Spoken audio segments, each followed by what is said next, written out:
So millions and millions of Americans have officially reached their limit. They are tired of tipping.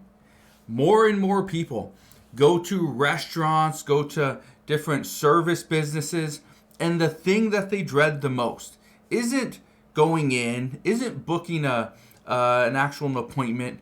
It's not talking with somebody or even paying for the service. No, it's when it comes to the tipping portion. So many people are just frustrated with where we have gone. Look at this. It says Americans have reached their tipping point as gratuities spiral out of control. Now, I want to read something to you, okay? Look at this right here.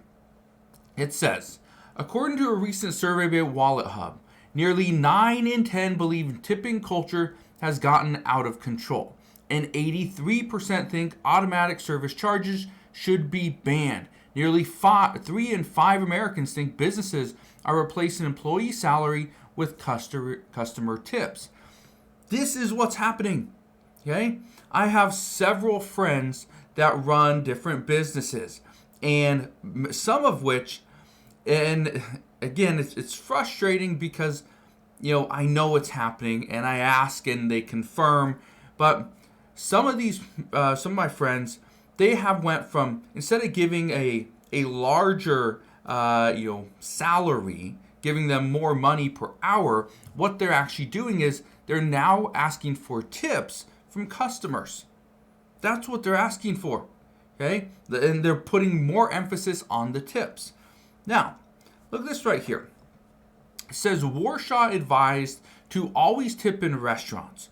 Where you're sitting down, you're placing an order, there's somebody attending to your table, tip between 18 to 20%, she asserted. I feel like if you can't afford to leave a nice tip, you can't go.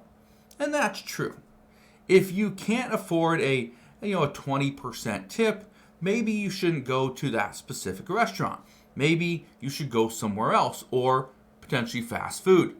But even fast food restaurants, and I'm not talking about your Taco Bells and your McDonald's, I'm talking about some more local restaurants that are considered fast food. They still ask for a tip. It's crazy. But listen to some of these stories. These are some comments that I've received over the past several months. But listen to this one. This person says, and I quote, tipping is getting out of control. I had to purchase new tires for my wife this past week, and when I went to pay, there was a page prior to the final sale that included a tip. Why should I give a tip for something that I am purchasing? It's not a service, it was a purchase. Now, I'm guessing he or she doesn't say specifically if they installed the tires on it, okay? If they had to do the whole service. But in most cases, that's part of it. Most people are not buying new tires just to take them home and to plant flowers in them. No, they're putting them on a vehicle. It's part of the service. This other person says this, and I quote, you said before that you were asked to give a tip for some mechanical work on your car, which I have never seen until now. My AC stopped blowing cold air, so I stopped by AutoZone to buy more coolant, and I asked the salesperson to help me put it in.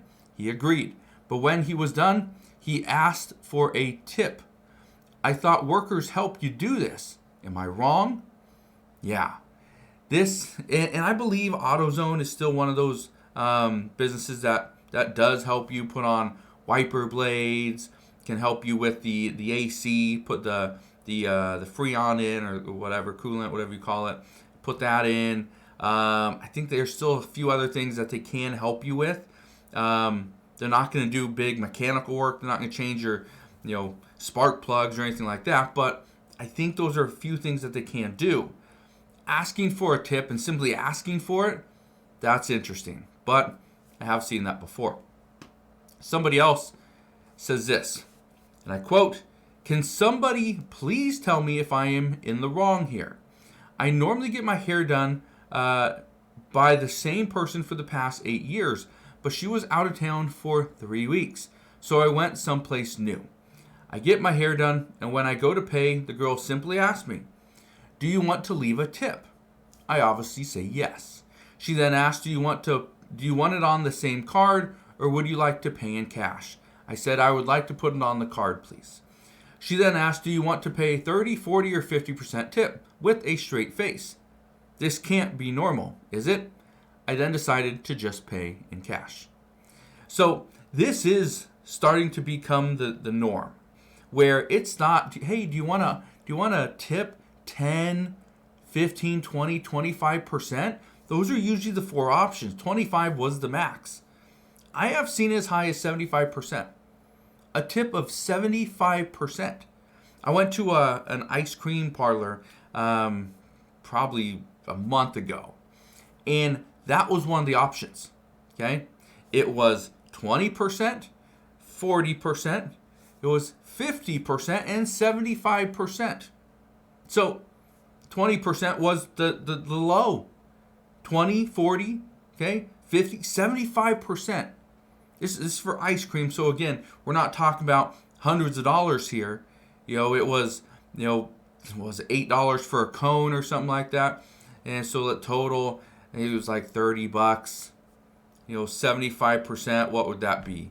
Was that $21, $22? So it's not like it was gonna be a huge difference, right? Well, $30 to $50 after, yeah, you're paying quite a bit, but that's kind of where we're at. Now, I want to read something to you though. Okay, look at this right here. He says, for close contact services like haircuts or nails, Warshaw recommends starting around 15%. But for quick barista service or grocery delivery, she says it depends on how great the service was. If she knows the person or if they went through a tough time to serve her, like delivering items in the rain. For me, tipping falls in a bucket with generosity. So I overdo it. It says, here's the thing. The kitchen might have screwed up, not the poor waitress. That is exactly right. Ramsey says he typically wants to tip and leaves $20 on his bed for the maid every day he stays at a hotel, but clarified the times that I wake up to the counter and someone spins an iPad at me and I leave a tip are precisely zero. I do not tip there ever. Says Ramsey feels no guilt about this practice he calls a manipulation at checkout. It's nickel and diming you to death. Yeah. So when someone is giving you a service, I understand, give them a great tip, right? If they're giving you a service. Even if it's not the best service, it's still a service. Even if, this happened to me a couple weeks ago. My wife and I took the whole family out to get some seafood. And so we were at a seafood restaurant and we order. We got there right before the busy time of the evening. It was on a Friday evening as well, and we got there right before. We ordered. It was unlimited refills on drinks. I think some other things as well. And I ordered a drink. I ordered a soda or some lemonade or something. And the waiter just kept walking by quickly walking by, and I just wanted another one, just one extra one. And I just couldn't get his attention. And finally he came over and flagged him down. And he came over and he just apologized. Sorry, really busy. I'm the only one working tonight, and just running back and forth. I still gave him a tip because I saw it. I understood what was happening. The service wasn't, the greatest, but at the same time, we came into a restaurant right before they were the busiest. There was all these people coming in. He was trying to take care of everybody. Still gave him a tip. Okay? It wasn't his fault that I came in at the bad time. It wasn't his fault that all these people came in. So I still gave him a tip. But that's where tipping culture is really changing. And that's why millions of people are frustrated and they're just done with tipping. They don't want to tip because every time you go to pay, they spin the iPad around and say, yep, here you go.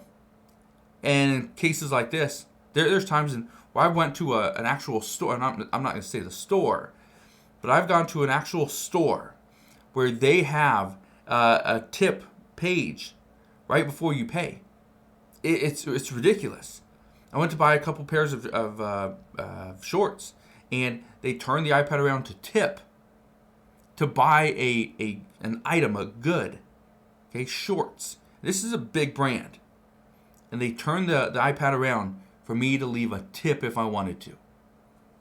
No, zero. Not giving you a tip. Okay, that's not what we're doing here. So let me know your thoughts. Are you just done with tipping culture? Or do you continue to tip no matter where you go?